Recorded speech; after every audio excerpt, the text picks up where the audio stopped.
You ask Tiger to solve. This deals with linear equations with one unknown. The final result is x equals 2/15. Let's solve it step by step. Simplify the expression. Group the coefficients. Convert the integer into a fraction.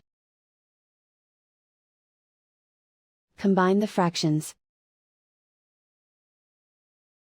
Combine the numerators. Isolate the x. Multiply both sides by inverse fraction 2/5.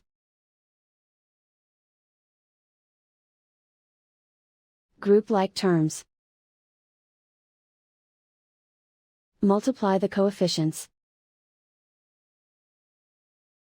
Simplify the fraction. Multiply the fractions.